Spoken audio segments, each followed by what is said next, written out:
Operation সিন্দুরের অংশগ্রহণকারী BSF জওয়ান বাড়ি ফিরতেই বিএসএফ জওয়ানকে সম্বর্ধনা জানিয়ে স্বাগত জানালো গ্রামবাসীরা। সূত্রের খবর, রানাঘাট থানার কীর্তিনগর এলাকার বাসিন্দা বিএসএফ এর 120 নম্বর ব্যাটালিয়নের কমান্ড ইন্সপেক্টর কৃষ্ণকান্ত হালদার তার 42 বছরের কর্মজীবন শেষে অবসর গ্রহণের পর মঙ্গলবার তার গ্রামের বাড়িতে ফেরেন। 42 বছরের কর্মজীবনে পাকিস্তানের বিরুদ্ধে কার্গিল যুদ্ধে ও পাকিস্তানের সন্ত্রাসবাদের বিরুদ্ধে অপারেশন সিন্দুরে অংশগ্রহণ করে পাকিস্তানকে নাস্তানুবুদ করে ছাড়া এই ভারতীয় জওয়ান মঙ্গলবার বাড়ি ফিরতেই তাকে উষ্ণ অভ্যর্থনা জানান গ্রামবাসী ও রানাঘাটের মানুষজন। আর এমন উষ্ণ অভ্যর্থনা পেয়ে স্বাভাবিকভাবেই খুশি ওই বিএসএফ জওয়ান। এদিন আনুমানিক বিকেল 3:30 নাগাদ তিনি নিজের মুখে শোনালেন অপারেশন সিন্দুর নিয়ে ভারতীয় সেনার বীরত্বের গল্প।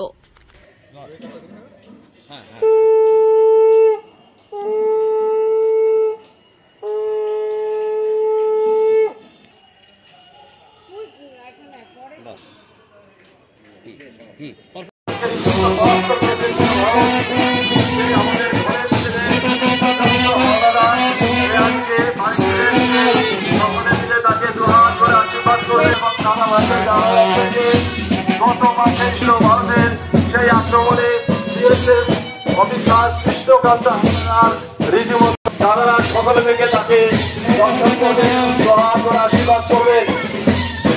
সে বাড়ি ফিরে এসছেন, তাকে সকলে মিলে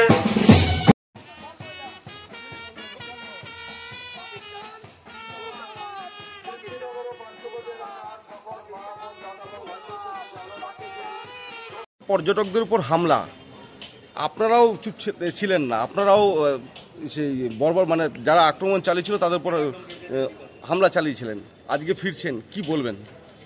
আমি এই বলতে চাই যে পাকিস্তানের যে দুষ্কৃতকারী মিলিটেন্টস যেভাবে আমাদের সাধারণ মানুষকে হত্যা করেছে, মেরেছে, এটা একদম ইল্লিগাল।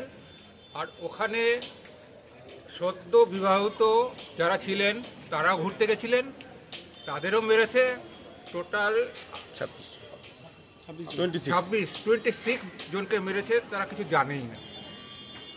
ওদের হিম্মত তো আমাদের সঙ্গে লড়তে আসুক, সাধারণ মানুষ কি করবে? তারা তো ঘুরতে গেছিল, আনন্দ করতে গেছিল সবার সঙ্গে। তার স্বামী শুয়ে আছে, তাকে মেরে দিয়েছে, উনি বলছেন আমাকেও মেরে দাও। তখন কি বলেছিলেন ওরা? তখন বলেছে মোদিকে গিয়ে বলো, মোদিকে গিয়ে সন্দেশ দাও। তো এটা বিলকুল একদম ইল্লিগাল এটা। তারপরে আমরা আমাদের যে হাই কমান্ড, আমাদের যে প্রধানমন্ত্রী, সবাই মিলে ডিসিশন নিল এর একটা বিচার করতে হবে। অপারেশন না, ওটা পরে। তারপরে কি হলো, যখন পুরো আমাদের ভারতবর্ষ খেপে গেছে যে এর অ্যাকশন নেওয়া উচিত পাকিস্তানের বিরুদ্ধে, তখন এর অ্যাগেনস্টে সঙ্গে সঙ্গে তো অ্যাকশন হয় না। আমার মনে হয় 22 তারিখে হয়ে গেছে, আর আমরা 7, 8, 9, 10 তখন আমরা অ্যাকশন শুরু করেছি। তার আগে যে মিটিং হয়েছে, তখন ওই মিটিংয়ে অপারেশন সিন্দুর নাম করে আমরা লড়াইয়ে আমাদের হুকুম দিয়ে দিয়েছে, তোমরা পাকিস্তানের বিরুদ্ধে যা কিছু করার করে দাও। তখন আমরা আর্মি, নেভি আর হচ্ছে এয়ারফোর্স সব মিলে সেই মিটিং করে কে কীভাবে লড়বে ওদের সঙ্গে সেইগুলো করা হয়েছে, পুরো প্ল্যান বানানো হয়েছে। তারপরে আমরা 9 তারিখ আর 10 তারিখ ফায়ার আমরা সব খুলে দিয়েছি, মানে হেভি ফায়ার, মোটর ফায়ার করে। আমার মোবাইলে সব কিছু রয়েছে, রেকর্ড করা রয়েছে। আচ্ছা, কোথায় কিভাবে করেছেন একটু যদি বিস্তারিত বলেন? হ্যাঁ, এটা বলছি। তখন আমি জম্মু ডিপ্লয়েড, জম্মুর ওটা আর্নিয়ার সেক্টর বলে, আর্নিয়ার সেক্টর। আর আমার যে পোস্ট আছে ওইটা হচ্ছে আপনার কি বলে ওটাকে, না পুঞ্চ না, ওটা ওইটা আরএসপুরে হচ্ছে বুধওয়াল SHOA, তারপরে হচ্ছে আপনার জাবোয়াল, তারপরে বিক্রম অ্যান্ড সিনাজ। এই পোস্টগুলো আমাদের 19.33 কিলোমিটার ডিস্টেন্স। তো আমাদের হুকুম পেলেছে সকালবেলা 5:30-এ তোমরা ফায়ার করবে। সকালবেলা 5:30-এ এর জন্য সিলেক্ট করেছে কি ওরা তখন তো শুয়ে থাকবে আর অ্যাকশনটা আমাদের ভালো হবে। সেই অনুযায়ী আমরা 5:30-এ ফায়ার খুলে দিয়েছি। আর ওদের তরফ থেকে কোনো ফায়ারই আসেনি, ওরা রাত্রে করেছিল। 9 তারিখে রাত্রে করেছে, আর আমরা 9 তারিখ রাত্রেও করেছি পুরো রাত।